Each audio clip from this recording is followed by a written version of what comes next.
right, Bulldog Nation, welcome to the Bulldog Breakdown. It is 2026. This is the Bulldog Breakdown with Coach Meeks. Sir. Wow, that came out really well. Yeah, you know? Great. You didn't mess it up. It wasn't anything. No, Meeks. I had to practice that for a while. No, we're so excited about this coming year. Obviously, Coach Rocco here over the last 2 decades or more, and last 3 years being able to do a podcast. Been a lot of fun, but back in the off season we had that mid off season podcast where had a conversation about him stepping into the good life and you taking the reins, which is great. Yes, sir. But it's definitely a lot. Hey, look, Bulldog Nation. The Bulldog Breakdown is going crazy. We're going to be on YouTube, yes, but we're also going to be on Spotify, Apple Podcasts. You asked us for different ways to listen, and we listened. So you're going to check them out in all of those places. But we want to jump right in because, like we said, we got no time to waste. It is 2026, and somehow it's already football season. Look, I may be crazy, but I wore my hoodie. I'm trying to will fall in, and I felt a little bit today. It's still hot. It's a little chilly. I mean, it says it's 81. It feels cooler now. It feels cooler now. We're just going to be – it's a mental game. Football's a mental game. So is wanting fall to be here. Hey, Coach, congratulations on – I mean, season's here. Yeah. You ready to coach? We've had a scrimmage with Christiansburg, and then the benefit game last week with Appomattox, and this week everything gets rolling. You know, before we get into the games and stuff, I just want to talk to you about how things are going. Head coach versus being an assistant coach for this time. Let's talk about that a little bit. I know we haven't been through an actual it counts game, but. But we all know football season begins way back in the spring. Right. You're training, you're preparing, you're getting your team ready, you're getting your coaches ready. What's been kind of the difference for you this year in football, being the head coach at LCA? I think it's kind of there's kind of been a reversal. Like, throughout my career as an assistant, this will be my 10th year, so I had 9 years as an assistant. I think you really kind of felt like, I mean, there's a lot of work, but really until August, whatever, I mean, there's a little bit of work. And then season starts and you got to kind of work, and then it's game week and your work begins. As a head coach, it's kind of felt not reversed, but there's been so much work in the off season, just learning the behind the scenes stuff, to now when it feels like we're getting to the meat of actual football season, the fun stuff begins, and we can really do what we're here to do. So to me, it's felt like it's taken the longest ever just to get to this point. So now I'm fired up to get playing with games and teams and doing the stuff that we're here for. So about February, we started talking about you being head coach. I think it was February, that time period. I think March we got together and did the podcast. Any surprises? Anything that shocked you or came out of the blue? Like anything that you've learned? Like wow, big surprise since February, man. No, I mean I don't think so. I mean I think it's one of those, like, there are a lot of roles that you're as ready, you can be as ready as you possibly can be, but until you do it, there's just so many things that you got to learn. So whether that's pregame meals, whether that's just the organization, the structure, the number of people that you got to have involved, it was, I think it's been extremely blessed with the support staff and the the support that we get here with our football program. But that's been unexpected things. Like I knew it was going to be some new things. I knew there was going to be challenges that I didn't foresee. And I felt like I was as prepared as you can be without having done it before. But then, first time doing it, there's just so many things and being able to be in charge of the big picture thing and making sure that the kids, there's so many other things out there that you can get lost in that stuff and not making sure that our kids' minds are in the right place somewhere that we're focused on the right things. So just continuing to figure that out day by day. You and I have talked, and then we talked on the podcast in March. I mean, you played for Coach Rocco, and you've coached with him. Obviously, you went down to the Charlotte area and came back in and coached with him again. I mean, Coach Rocco did it right and was very successful. And so we talked about the fact that there is going to be an airplane flying over us above anything. We're getting all the sounds. You gotta love recording podcasts right by the airport. But no, obviously the way that you've learned to coach, the way that you've learned football is under tutelage of a great coach. Yeah. What are some things that you feel as you've started to coach and as we go into the year, what are some things that you feel are going to stay the same? The way that Rocco coached, you're coaching as well. Yeah, I mean, I think the biggest thing is the rhythm of the week, and then the language that we speak. Like with the offense, defense, special teams, and then Mondays are done on a certain day, Tuesdays, Wednesdays, Thursdays, Fridays, Saturdays, Sundays. So like each of the days kind of have a rhythm and a things we need to get accomplished. I think that stays the same. Because that's how I know it. Like I said this in a different interview, but like if I was dropped on an island somewhere and was trying to teach football, like this is the way I know it. So this is the way I would teach it. Right. But then the other thing is more importantly, this is the way the kids know it. So that allows us to start a little bit ahead, not having to relearn rhythms, not having to relearn schematic languages, not having to learn staff. So I mean, there's a lot of continuity. Now, in all of that, it's very important that I don't try to be somebody I'm not. I'm not trying to be coach. I love coach. I respect it as much as anybody. But I got to be myself and be true to that. But there's quite a bit of coach that is still within the program. Right. Yeah. So, I mean, you said it, you got to be yourself. There is a lot of questions in the community. I'm going to tell you, man, everybody knows that there are things that are going to remain the same. The question is, what's going to look different about LCA football? Well, the helmet. I know.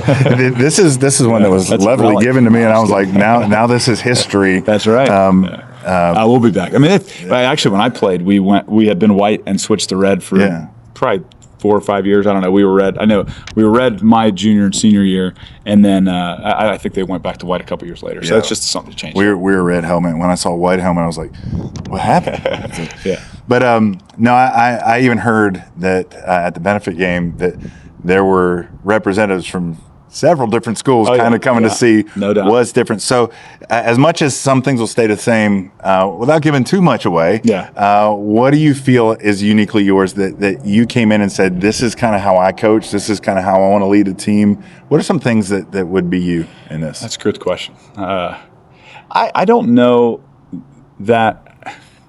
I don't know. I mean, I'm just trying to really day by day enjoy the process, do the best I can be. I think my style and with the kids is different. It's just different by the nature of how I am, and not having been coaching for 40 years. There's different things that aren't quite a pet peeve of mine yet. Or different things. So I would say that's just the biggest difference, is that maybe there are different things, that I'm more bothered by, or I want to see some different techniques or mechanics or things spoken. But that's just kind of just anytime you have the change of hands there. So I'm blessed to have a tremendous staff. So I mean, there's so many areas that I'm able to trust people to coach their group, and me not have to stand over their shoulder and be like, hey, make sure we're doing this and that. So I mean, I don't know that there's a lot of things that I'm worried about necessarily where I'm putting fingerprints, as much as just I want to make sure we're attention to detail, that we're tough, and we're putting kids in the right positions to go out and make plays and execute. And then more importantly than all of that, we want to make sure that Christ is at the center of our program, and that guys are hearing. We have a great support system, that people are hearing devotions from outside on Thursdays and Fridays, but then even within our staff, we started doing that a little bit, and we're going to continue throughout the year. Sharing the testimony of each guy on the staff with the kids. And so, I mean, I would say I'm much more focused on those things than maybe what's different or what my tweaks are there. Yeah. I know that didn't really answer your question. No, but that's fair. And that's one of those things that's probably over time, it's going to be seen. This is actually kind of a little different. And not that you're intentionally saying, I'm going to do this different. Right. It's just the way you handle things. I got you. Yeah. Hey, mentioned the benefit game, Appomattox. Let's kind of jump into that. Football's here, packed crowd. I mean, we got to celebrate Coach Rocco, the Rock that's over there now. Awesome. It's kind of a cool new thing. But as much as they came out to see that, they came out to watch football. They watched some football. No doubt. 28-21. Had to get 2 scores there toward the end to pull it out. But it is a benefit game. I mean, when it comes down to it, it's a scrimmage. Right. But let's just talk about it. Overall, what did you see in this game? You and I talked a little bit beforehand. There are some you're glad that we had this game, and it showed some things. So what are some things you saw? Yeah, I mean, the first thing is it's really, like you said, it's a benefit game. So it's our last week at camp. So we weren't preparing for it as a game. We went through some certain things, like here's what our pregame warm-up looks like, here's what our pregame routine looks like, but we weren't doing the normal weekly rhythm of game planning, which I think is very, very important to what we do. That being said, we want to go compete and go do what we do and see who's going to step up and who's not. So I think we had a couple position groups that maybe were kind of like, we may need to shuffle some people. Maybe we'd had a guy here and he can't really be relied upon to do that role, so we're going to have a different guy to do that, and he can still do that part. So there's a couple of positions in particular that we're kind of maybe shuffling in a bit. We also, I think the best part of the other day was that we have really preached this offseason that our biggest enemy is human nature. And within our program and within each of our own guys' minds, like we're going to go play a team each week, but we really need to approach it like it's a nameless, faceless opponent. And we need to be the best we can be. But in order to do that, you can't be complacent and you can't be entitled. And I think quite a bit of both those things showed up the other night on film. Okay. So it's great. So it's like we've been preaching it. You guys didn't listen. So now here's where it shows up. Look at you. The amount of just kind of really gross things that were put on tape were disgusting, but really helpful and good that we were able to point them out. And then ultimately, I mean, just in a lot of other spots, you see guys compete and try to overcome some of those other errors. But there were just a lot of clips where 10 guys are doing their job and one guy's not. And it's like, that's football. That's why it's the best. I mean, it's the ultimate team sport. And if one guy's a little bit out of position, that'll kill you. So, hopefully that woke some of our guys up that didn't understand that yet. They'll lock in and understand. Yeah. When you're approaching a game like this, you talk about it. You're not approaching it the same way like you're going to approach Glenvar, Mm-hmm. But as far as play calling and the things you're going to do in NFL preseason, you hear this a lot that it's kind of a vanilla offense. It's kind of you're not showing all the wrinkles that you got. Is that kind of the same thing in a game like this? We ran everything we run all year. You're not going to see anything different. Go look at that film. That's all you got. That's all. I think that we, in specific phases especially, we were very vanilla. But I mean, I think we did do a little bit, especially on offense. We probably did a little bit more.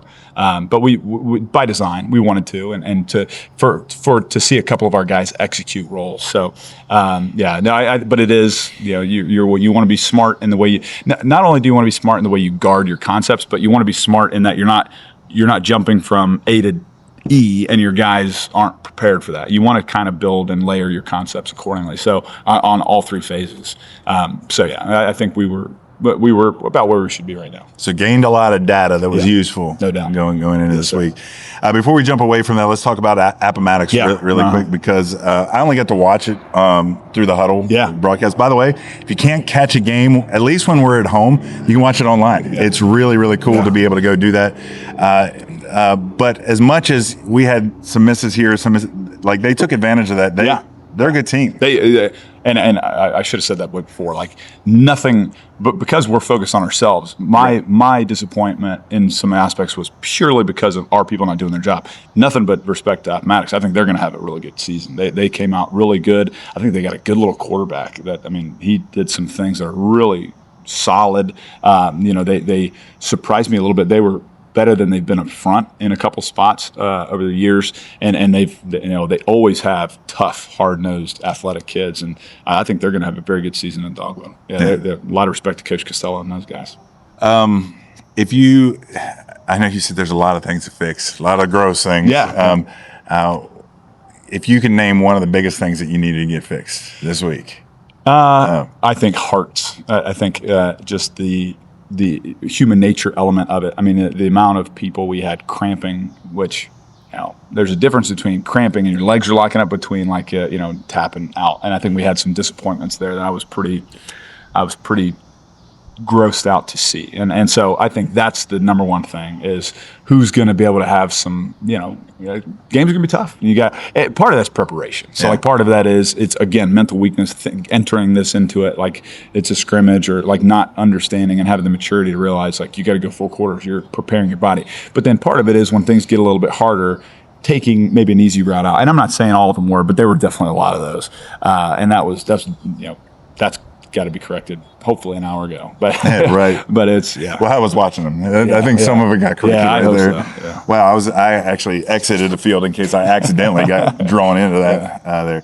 All right, Coach. Every week we do a power play of the game. Any plays that stuck out to you in particular as I mean, I know again scrimmage, but maybe a play that stuck out to you as we had a power. Our first touchdown, we had a power going to our right, in which we had a guy do it. Robert Payne did a really good job picking up a run through and playing with his eyes up, coming down and just movement. And then Mason Gunn did a really good job keeping his pad level down and running his feet. Receivers blocked through the whistle, and it was just a good, clean play for the most part. And fullback, we have a fullback, Bennett Wilgus, who's really coming into his own, get more comfortable. So it was good to see all those guys execute in their role and do that and run that play. And I think we scored from 6 or 7 out. So it wasn't like a long streak, but it was cool to see the precision on the play. Everything worked together on that. Yeah.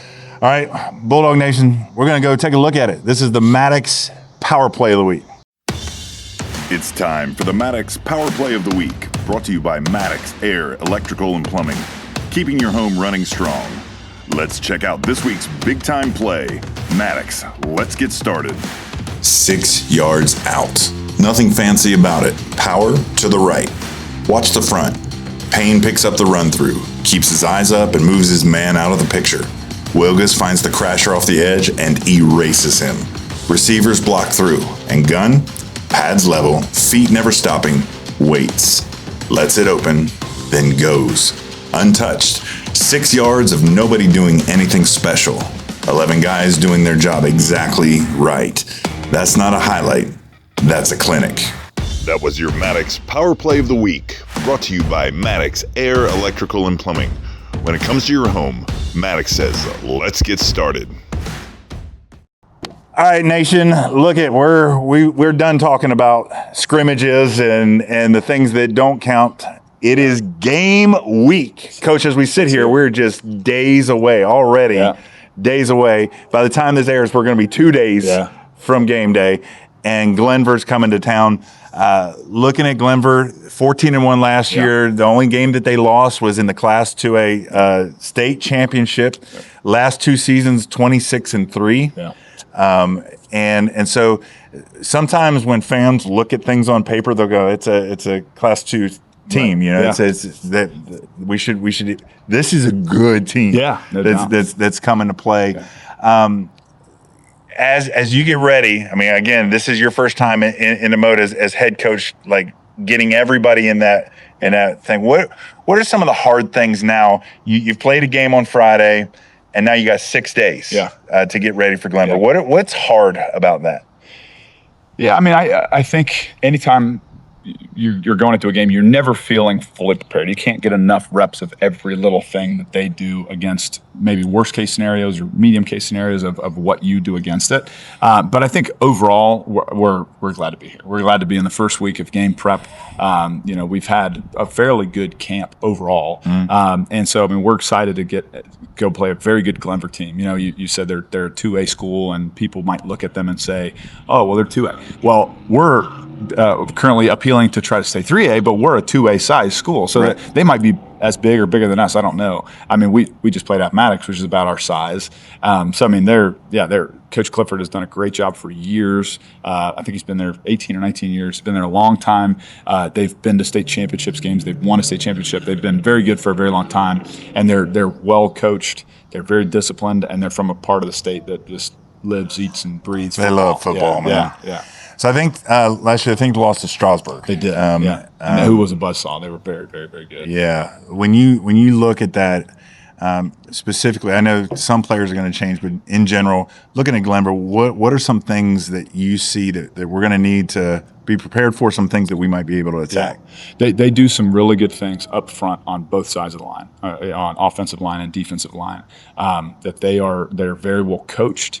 They are very disruptive, and that and that's probably where they've got a couple guys on each side that have some experience from last year, and that's they stand out and they make an impact on the game. So I mean, I think getting our guys accustomed to what they do schematically, but then what those guys do and what they do well. So, I mean, I think that's always where it starts. And then they got a couple of really well-coached receivers. They're kind of they've been like a spread it out team, and they still have the ability to do those things, but now they're kind of going back to what they were before. They had a big-time quarterback for the last several years. So they still have all of that in their arsenal where they can do the spread things, and their receivers are very precise in their route running. But then they also have a really good running back who's a returner. He had 17 touchdowns last year. I think it's Ranger, maybe Swanson. Ranger something, number 0. He's a very good player. So, I mean, there's a lot of returning key guys in key spots. I would say across the board, they're breaking in some guys, but they're athletic, and that they were behind a guy who played 15 games and played a state championship. So they were learning a lot, and they're stepping up. It's their turn. So like any good program, it's next man up, and they're going to be a quality opponent coming to town. Yeah, wow. Kind of the last thing about this game coming up this week, we always talk about what it means to have a full stadium. Yeah. There's been a definite home field advantage here. No doubt. Some years it's been really loud, and some years it's needed some more. Last year was great. Tell me for you as a coach what it means to have that stadium to be full. Yeah. And loud. Yeah, it's great. It's huge. I mean, the kids feed off of it, and that's things like that are why we're in the Seminole District. That's why we're playing in the VHSL, is because we want to foster that environment where we're playing against other really high levels local teams, to where the families should be invested and feel like the Friday nights are an event to be at. And I think that our administration, our school's done a great job of kind of accommodating that, creating a cool environment. We got rented speakers down there that are blasting and pumping music. That's in nice. There. We got additional bleachers being rented. So, I mean, we want to be able to give it to food trucks over food here. Trucks and all that stuff. So, I mean, it means a lot just to be able to give that experience to our guys, that they can look back and that's their high school experience, with people going nuts and loving and watching what they're doing. So it's pretty cool. Yeah, I'll tell you, there's nothing like high school football when the community gets behind it. So I'm gonna be real, parents. Those of you that watch this, you're watching this, so you're invested enough to sit with us for a little while. What that means is that you got to lead in the stands when everybody's kind of chilling and eating those burgers that Andy cooks up and Benny's buys. There's times on third down you guys got to get up and get loud. I mean, it's crazy. Hey, each week we also kind of pick a player, that stands out. Osterbein Law has sponsored the Osterbein Bulldog of the Week. I know we're coming in out of camp and out of a week of scrimmage. Who's somebody stood out to you right now that just comes to your mind? This guy needs to be recognized because he's put it all in and he's really showing something. Yeah, I mean, there are several guys that kind of would apply to. I think we have a lot of seniors and guys that are, in a lot of ways counted on to be the next man up and step up into their role. One guy that has stood out to me since we had a 7-on-7 in June, in that he has just been relentless. He's attacked it. He's just tried to go and take the position and didn't want to give it back, and has done a really good job of learning and being very coachable and worked his tail off, and that's Elijah Puig. Okay. He has done a really, really good job. And not to say we didn't expect it, but he hadn't shown the amount he's improved in a year has been really impressive, and he has just attacked it. He's a basketball player as well, so we love having the multi-sport guys in that, and it's like, we love guys that are competing. They're practicing that in the off season. They're competing. He's doing summer basketball and lifting weights, and so I'm really excited about the position he's put himself into. He's a DB and receiver, and he's set himself up to be able to be in the mix on both sides frequently. Oh, Elijah, awesome. Yeah. As we close out, I love talking with you about culture. We've talked about that some, just the culture, Bulldog culture, the way it's set. You said it at the very beginning, and I'm glad you did. I'm glad that we establish each year the Bulldog Breakdown really on what Bulldog football is about. Yeah. And number one, first and foremost, honoring Christ. Yeah. And it's one thing to say it in name and have it on the name of the school. But I'm as much a fan as anything, and I'm just, this is fun for me to come and hang out, but I'm sitting here saying that is part of the culture, not just Friday night, but Tuesdays and Thursdays and all of that. Talk to me for when a kid comes in, you got kids that are rising up in the program. You talked about that. Yes. We had guys leave, guys are stepping in. When a guy walks away from Bulldog football after 4 years, what do they walk away with from a spiritual aspect? Yeah. Yeah, I mean, they're going to have heard it a lot, the gospel, what it means to be a man. But I think more importantly than hearing it, they're hopefully seeing it on display by the coaches, by the men that are brought before them to speak, and by one another. And iron sharpens iron. And I mean, that's the secret sauce in certainly the program, but in what it means to grow and for the guys to be discipled and grow in their relationship with Christ. I mean, that's what it's all about. And I hope that when somebody walks out of the program that they have a much better understanding of who they are in Christ by the time that they get out. I think football is such a great microcosm of life, and that it's just not easy a lot of the time. Right. There's just challenges, and that's the Christian walk. I mean, there's no, people, I think sometimes they either early in their come to Christ, or maybe if they're on the outside looking in, think it's maybe, you get saved and God's just going to make you healthy, wealthy, and wise. And, that I think coming through the program and seeing it lived out, and then hopefully as they grow throughout the 4 years, they should have a better understanding of, like, man, there's still a lot of hard, but here's how a Christian guy should handle it, and how Christ would handle it, and attack it head on. Excuse me. And then hopefully they take that out into their communities and their families, and they continue to grow that and be leaders. Yeah. It's interesting. We've had the blessing of seeing a couple state championship teams, and that's the mountaintop. That's the joy. But the amount of labor and adversity and all the things that those guys had to go through. The one thing they've learned, they experienced the joy. Yeah. But there was rarely a time during that whole season where they went, "We've arrived." Yeah. Because there was always something to grow, always something. That's really, really good. I think most of the time on those special teams that you win a state championship or you go really far, you don't realize it until the last week where you're going to go play a state championship, and you're like, this is it. Like, we have no more after this. Like, that's it. And then you realize, you're like, oh, you guys have really done something special, and we've come so far. Because until then, you're like, we got to get this fixed and that fixed. And we're not doing this well. So there's no doubt about it. And then at the end, you just look back and go, all right. Yeah, that was a special group. Yeah. Well, I'm excited.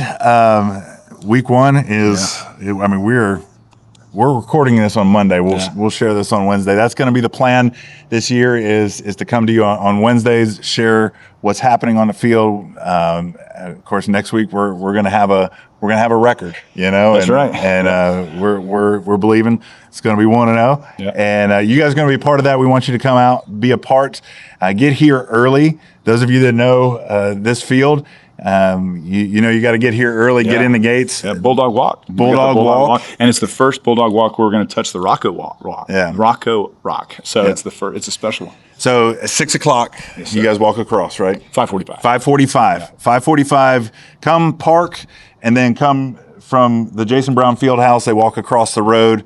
It's a really special moment, cool. and the guys love when it's lined with people right there. No doubt. Bring kids. If you got kids, bring them. It's just a really cool experience. And then come in, get your food from Benny's Bites, and then go be loud and enjoy a night of football. Glenvar's coming to town, and they are coming for business. They're gonna bring it. Biggest thing that I think you could do is go on GoFan, get your tickets early, and come hang out with us. Coach, you got anything else? No, just come on, support the guys. Really, I mean, but we talk about how hard football is, and the guys, they work their tails off, and it's certainly not for support. They should do it for the pride in their work, but it does mean a lot when they're supported, and I do think that they've earned that. That they've worked their butts off, and I'd love to see them have a packed out stadium and hopefully go compete and thrive off of it, and hope we can do some good things. Awesome. Hey, look, we'll be back next Wednesday with all the details of the game, but you can catch it. Make sure to check us out on YouTube, Spotify, Apple Podcasts, all those things. Bulldog football is more than football. Bulldog cultures from the locker room to the end zone. So excited you guys have been here with us. I only got one more thing to say. Hey, go Dogs. Let's go.